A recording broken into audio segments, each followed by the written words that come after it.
Saudara-saudariku yang terkasih dalam Kristus, selamat berjumpa kembali dalam Renungan Harian Katolik di hari Kamis 11 Juli 2024. Pada hari ini kita akan bersama-sama mendengarkan dan merenungkan firman Tuhan dari Injil Matius bab 10 ayat 7 sampai 15.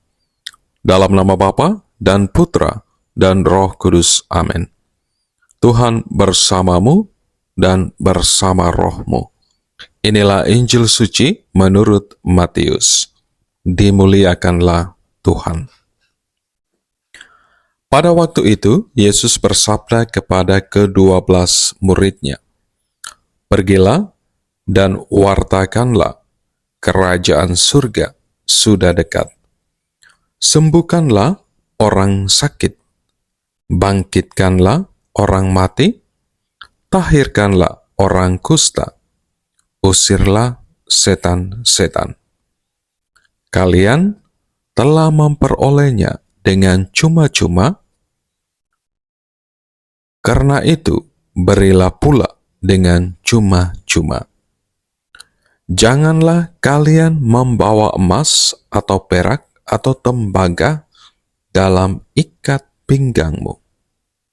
Janganlah kalian membawa bekal dalam perjalanan. Janganlah kalian membawa baju 2 helai, kasut, atau tongkat, sebab seorang pekerja patut mendapat upahnya. Apabila kalian masuk kota atau desa, carilah di situ seorang yang layak dan tinggallah padanya sampai kalian berangkat. Apabila kalian masuk rumah orang, berilah salam kepada mereka. Jika mereka layak menerimanya, salammu itu turun kepadanya. Jika tidak, salammu itu kembali kepadamu. Dan apabila seorang tidak menerima kalian dan tidak mendengarkan perkataanmu, keluarlah dan tinggalkanlah rumah atau kota itu, dan kebaskanlah debunya dari kakimu.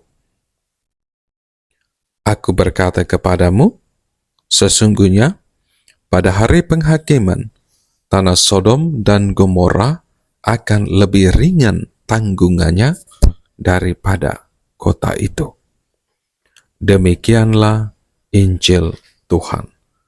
Terpujilah Kristus.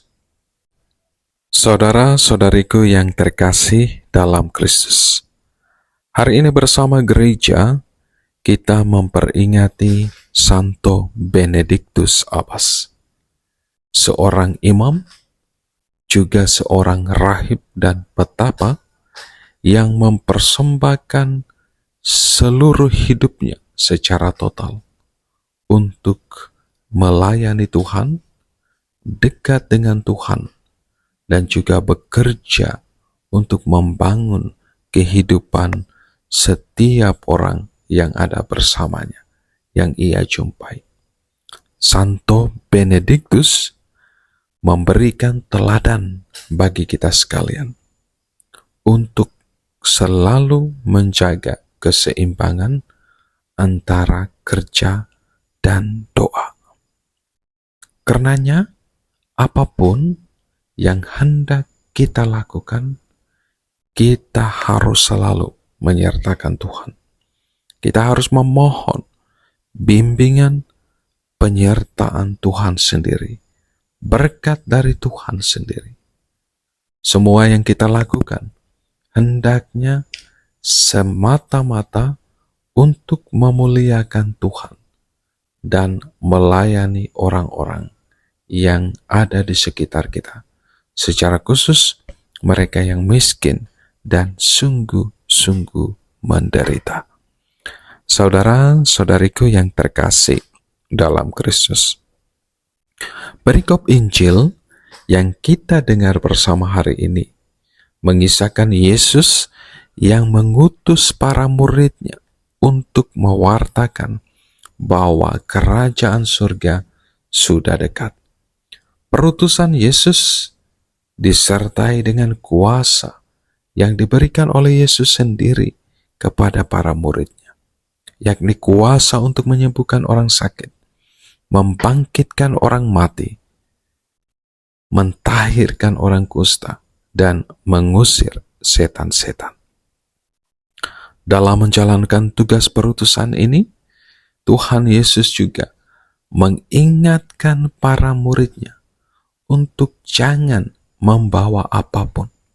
Jangan membawa emas, jangan membawa bekal, jangan membawa baju 2 helai, kasut, ataupun tongkat. Karena setiap pekerja patut mendapat upahnya. Tugas utama setiap pewarta adalah menyampaikan kepada orang lain bahwa kerajaan surga sudah dekat. Saudara-saudariku yang terkasih dalam Kristus, ada 2 hal yang boleh kita renungkan bersama melalui perayaan peringatan Santo Benedictus Abbas dan juga melalui perikop Injil yang kita dengar bersama pada kesempatan ini. Pertama, dalam menjalani kehidupan kita di tengah dunia ini, kita hendaknya menjaga keseimbangan antara doa dan kerja. Jangan sampai kita sibuk bekerja dan melupakan hal utama yang harus setiap kita lakukan sebagai orang beriman, yakni dekat dengan Dia yang telah menganugerahkan kehidupan, panggilan, dan apapun yang kita miliki saat ini. Berdoa tidak serta-merta membebaskan kita dari berbagai macam tantangan dan cobaan. Tetapi kita percaya dengan berdoa, kita tidak pernah berjalan sendirian. Tetapi ada Tuhan Yesus yang selalu setia menyertai kita. Janganlah ada sesuatu pun yang lebih diutamakan, melebihi Kristus. Hal kedua yang boleh kita renungkan pada kesempatan ini adalah bahwa setiap kita melalui tugas dan panggilan yang telah Tuhan percayakan kepada kita masing-masing, diikut sertakan dalam karya perutusan untuk mewartakan kerajaan surga. Dan tentunya, seperti para murid, kita tidak hanya diutus ke tengah dunia ini, tetapi kita juga diberi kuasa untuk menyembuhkan orang sakit, membangkitkan orang mati, mentahirkan orang kusta, dan mengusir setan-setan.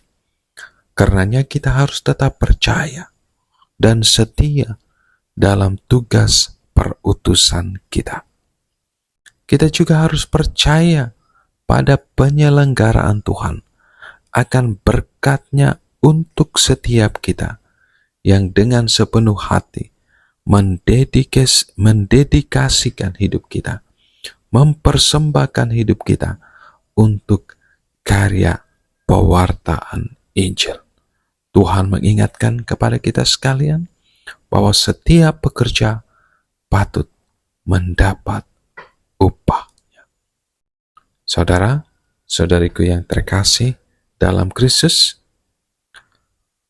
marilah kita terus bekerja dan berdoa dan terus ikut aktif dalam karya perutusan kita di tengah dunia ini melalui hidup dan panggilan yang telah Tuhan percayakan kepada kita masing-masing. Berkat Tuhan beserta kita sekalian, Bapa, Putra, dan Roh Kudus. Amin.